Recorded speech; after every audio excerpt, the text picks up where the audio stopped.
भद्रक जिले में बेआईन भाव ब्राउन सुगर कारोबार करुवा निशा बेपारी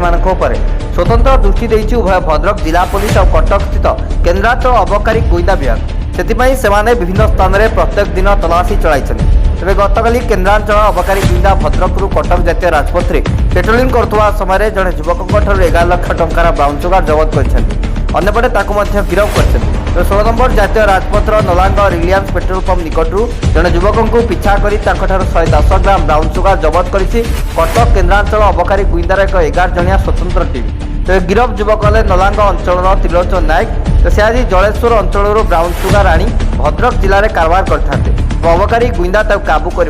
सक्षम होइछि। भद्रक सीताकांत पड़िंग रिपोर्ट IBN ओडिशा।